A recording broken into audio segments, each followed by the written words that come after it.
The Wailing Woods. I'm not going to call myself an expert hiker, but I've been avidly enjoying the activity for a few decades now. I've traversed all the major trails in America, and I've been to over 75% of this beautiful country's national parks. As such, I've had to find new ways to excite myself. I recently picked up a new hobby, scouring Google Maps for vast, unnamed forests and just exploring them. It's a little unconventional, but I think the added excitement is worth the risk of getting lost. Or at least I did. I carry a pack of homemade route marking stickers that I periodically slap onto trees so I don't forget my way back. As I pass each one, I pull them off the trees so as not to leave any litter behind. I'm surprised more people haven't picked up on this trick. It makes getting lost in a forest nearly impossible. Anyway, there was a slightly more daunting task ahead of me this time around. I had decided to explore Dudleytown Forest in Connecticut, which I'm sure would give any normal person pause. If you don't know, the whole town has been abandoned since the 1800s, and there are all sorts of creepy accounts about strange things and stuff like that. You should do some research on the place if you're interested in that sort of thing.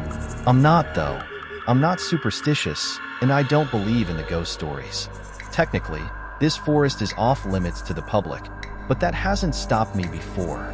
As I saw it, I was basically guaranteed to not encounter anyone in those woods, which is usually what I go for. I'm also from New England, so the drive actually wasn't so bad. I entered the woods around noon to ensure that the sun didn't go down before I finished hiking. My first impression of the woods was honestly pretty freaky. I had heard that it was dead silent in there, and I was surprised to discover that it actually was. You don't really notice or appreciate all the sounds in the forest until they aren't there anymore. Imagine closing your eyes in the silent room and only being able to hear your breathing. That's what it was like. To be completely honest, this silent phenomenon wasn't something foreign to me. I'd been in forests void of animals before. I kept walking, placing my stickers as I went, trying to shake the eerie feeling the forest was inducing. I kept thinking I would eventually stumble upon an animal, or at least some indication that there was life in there, but I had no such luck. After a while, I was honestly hoping to encounter a person, even. That's how unsettled I was. Pretty soon, though, the silence of the forest stopped bothering me so much. For the first time since I'd stepped foot in those woods, I was calm. The feeling didn't last long, though. Out of nowhere, I picked up on a sound that sent the uneasiness rushing back in. It was like a wailing kind of moaning sound. The kind of sound you might imagine a wounded animal making. That's the best way I can put it. I still have trouble describing it, even to this day. It was especially creepy since it was the only sound in the whole damn woods. I paused and listened, trying to figure out what it could be. I had never heard anything like it. There was a chance it could have been a whistling made by the wind, but there wasn't any wind to begin with, so that didn't make sense. I concluded that it was most likely a wounded animal, even though I knew it probably wasn't. I walked away from it until the sound faded away. You're probably wondering why I didn't just turn around and leave right there. I wish I had an answer to that question. I told myself that if one more creepy thing happened, that would be it for me. As I walked, I started thinking to myself, how would an animal even get wounded in a forest like this? Like, was there someone hunting in here? There's no way I could have missed a gunshot. Maybe the hunter had taken the shot before I was near shot. Maybe he neglected to put the thing out of its misery. Would someone really do that, though? It was hard to imagine. All these thoughts and more were bouncing around in my head when I stumbled upon something on the tree directly in front of me. There were honest-to-God carvings. I know it sounds cliché, but I'm being dead serious. The carvings weren't symbols, and they didn't look like letters either, just random slashes and bits of missing tree bark. I started looking around and saw that several of the neighboring trees were covered in the same marks. That was it for me. I turned around without another thought and began walking back, unsticking my trail markers as I passed them. I'm a curious person by nature, and even I was thinking, screw this. I followed my trail markers for a while before seeing something in the distance I hadn't seen before. There was what looked like a bear's den up ahead, or at least a cave of some sort. I stopped walking, confused. I know myself. There was a 0% chance I would have overlooked something like a bear's den, and that's when it hit me. My trail markers should have been shoulder high, not waist high. My blood ran cold. I turned around and began sprinting back the way I had come, constantly looking over my shoulder. How could I have been so absent-minded? Someone had moved my stickers in an attempt to lure me into that cave. But how? Was it really possible that someone had been tracking me this entire time? I didn't have time to think all of it through. I was busy focusing on getting the hell out of that forest. The issue with that, though, was that I literally had no idea where I was going. Without those trail markers, I was as good as lost. I kept running, not even trying to be quiet. It would have been pointless anyway. The forest was dead silent, apart from the sounds I was making. I stopped to catch my breath and pulled out my phone, praying for signal. By some miracle, I did have a bar. I found my parked car's location on the map and figured out which direction I needed to go. I wasn't far, and just like that, the signal dropped. It didn't matter though. I knew where I was going now, and that's when the wailing started up again. Only this time it was twice as loud. I ran faster than I had ever run before, even though my most fit ears were behind me. The sound seemed like it was coming from right behind me, but every time I turned to look, I couldn't see anything after the worst 10 minutes of my life. I finally reached the edge of the forest, and the wailing stopped abruptly. I jumped in my car and sped off before whatever had been chasing me had a chance to catch up. That day ruined hiking for me. Here's my rational explanation for what happened. Some hermit or woods freak lives in those woods and noticed me before I noticed him. He then, for whatever reason, tracked me and messed with my trail markers, hoping to lure me towards that cave. I'm assuming he had a whistle or something that made that wailing noise, which is why it stopped so abruptly once he realized he wasn't going to catch me. I know there are holes in this explanation. Like, how could someone blow through a whistle for that long while simultaneously running at full speed? I'm open to anybody suggesting explanations. Maybe there's a reason that forest is off limits to civilians. The forest's dark secret. I'm a big hiker. I was doing some hiking in Utah during a cross-country trip I was taking after breaking up with who I thought was going to be my fiancée. Long story short, I caught her messing around with one of my closest friends. Total betrayal on both sides. I was 31. Utah was actually one of the states I was most excited about passing through. There are some great forests out there that I think every hiker would dream of exploring. I had picked Uinta-Wasatch National Forest as my Utah destination because I had heard a lot of great things about it. One of its biggest upsides for me was that it had a lot of secluded areas that I could easily access. I prefer hiking alone, so bustling hiking trails swarming with people aren't really my thing. I picked an unnamed area of the forest and drove my car as far down this narrow access RD as I could. I parked, stepped out of my car, and took in my surroundings. I geared up and checked my phone. No service, just the way I like it. I made a mental note of my starting point and began the trek. I know hiking alone in uncharted territory is dangerous, but I don't think I have as much fun following a designated route. I always download the digital map of whatever location I'm planning to explore. A lot of people don't realize that your phone's GPS still functions without service. I know what you're probably thinking, but no, I didn't get lost. I wish I could tell you that that's what the story's about. The reality of what happened to me is something I'm still trying to wrap my head around. My destination was a lookout point at the summit of the mountain, which was maybe 3 or 4 miles away. The terrain was pretty difficult, so I was only clearing about 1.5 miles an hour. About an hour into my hike, it began raining. Although it was light, I refused to continue. Hiking in the rain is a massive pet peeve of mine. Annoyed, I turned around and began retracing my steps. Eventually, I spotted my car in the distance, and I was relieved that this failed outing would soon be over. I reached my vehicle and was met with a horrifying sight. All 4 tires were slashed.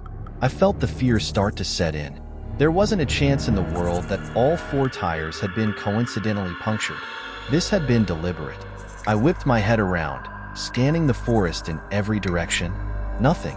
I listened as carefully as I could, but anything I might have picked up on was drowned out by the patter of raindrops on leaves and brush.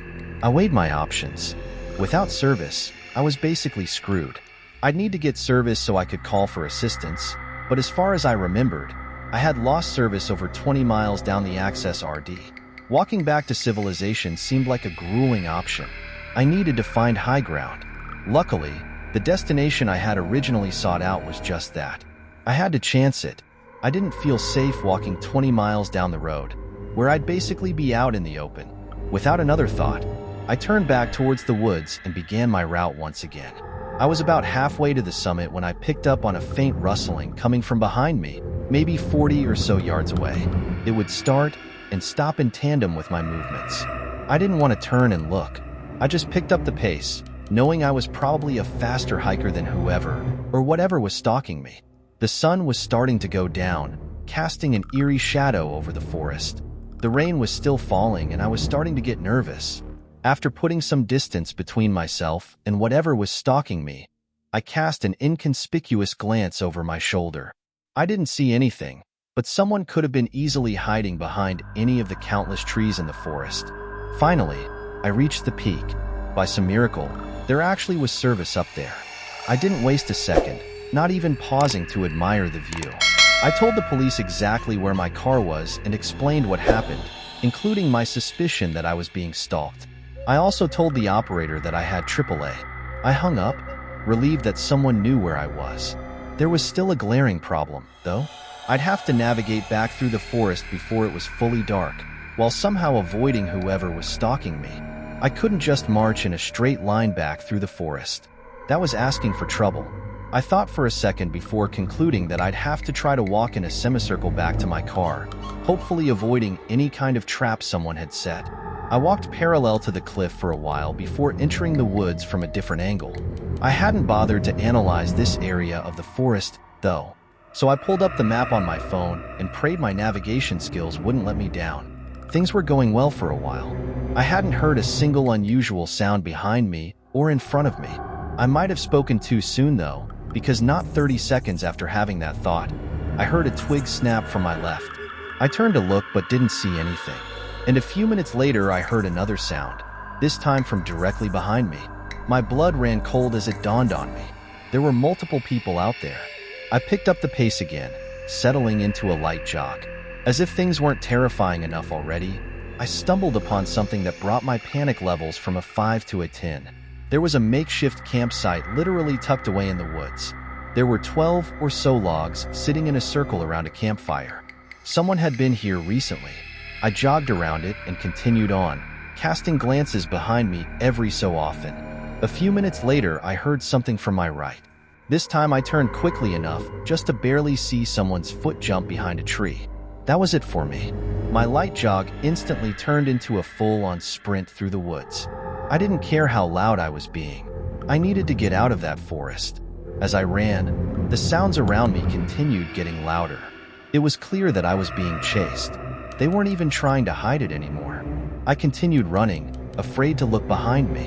At one point, I couldn't resist the urge anymore and shot a glance over my shoulder. I counted at least 6 people, all of whom were wearing white and charging toward me. I kept running, knowing my car wasn't far. The next few minutes were the most terrifying moments I've ever experienced in my life. Imagine being overwhelmed with exhaustion while the threat of death looms over you. I couldn't slow down. My life literally depended on it. Finally, I saw my car in the distance, and right behind it was a police officer. I reached his car and keeled over, almost throwing up before he even had a chance to speak. I turned around, and those people that had been chasing me were nowhere in sight. The cop told me that he had gone ahead and called AAA, which I was beyond thankful for. I gave him a full police report, and what he told me was chilling. Apparently, Utah houses the largest population of Mormons in the country, and it isn't uncommon to encounter woods folk in unmarked forests. The specific forest I was exploring actually had a very rich history, especially as it pertains to woods cults and religious groups. The cop told me that I had probably stumbled upon one such group, and that I was stupid to explore a random part of the woods. In all honesty, what that cop told me all those years ago was probably true. I still can't wrap my head around this, though. A deadly discovery. My childhood home was a haven for rebellious teens, and I was the unwitting ringleader. My dad's sprawling basement, stocked with beer and pool tables, was the epicenter of our mischief. But our favorite haunt was the nearby reservoir, a forbidden paradise hidden behind a weathered fence. I'd lost count of the times I'd sliced through that fence, ignoring the no trespassing signs. The reservoir's tranquility was my sanctuary, a place to escape the chaos of adolescence. My friends Chester, Rick, Jasper, and Hassan shared my affinity for the reservoir's secrets. One fateful evening, as twilight descended, we gathered in the basement, fueling our restlessness with EDM and cheap beer.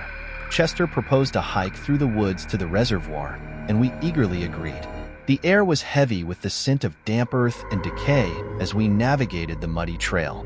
As we reached the reservoir's edge, a cliff jutting into the water, an unsettling silence fell over us. Hassan pointed toward the far side, his eyes locked on a figure emerging from the darkness. We watched, transfixed, as the figure dragged a black garbage bag toward the water's edge. Our excitement curdled into unease as we realized the bag's contents might not be trash. The reservoir's history of gruesome discoveries flashed through my mind. We exchanged nervous glances, our laughter and chatter replaced by an oppressive stillness. The figure knelt, obscured by the shadows, and began to unload the bag's contents. 3 more figures materialized, hauling additional bags. A kayak appeared, and our horror intensified. The first figure paddled to the reservoir's center, disappearing beneath the darkness. The bag sank, and our hearts sank with it. Suddenly, my phone shrieked, shattering the silence. The figures froze, their faces turned toward us like specters. We fled, our panic-fueled sprint through the forest a blur. Branches snapped, and leaves crunched beneath our feet as we desperately sought the fence. Rick yelled, "They're following us!" and our terror intensified. The woods seemed to close in, the shadows twisting into menacing forms. I frantically searched for the hole in the fence, my mind racing with visions of capture and worse. We burst through the fence, our ragged breathing syncing with the pounding of our hearts. Hassan called the police as we stumbled toward my backyard. The officers arrived, their flashlights casting eerie shadows on the trees. The police searched my property, uncovering a single set of muddy footprints leading to my fence. I knew those prints weren't ours. The officers' grim expressions confirmed our worst fears. Days passed, and the police recovered 3 bodies from the reservoir. The news rocked our community, but I knew the truth. We'd stumbled upon something sinister. My family's unease lingered, amplified by my mom's claims of seeing shadowy figures lurking in the woods. The reservoir's dark energy had seeped into our lives, poisoning our sense of security. Years later, a news article about a teenager drowning in the reservoir resurrected the memories. That place remains cursed, its secrets hidden beneath the surface, waiting to snare the unsuspecting.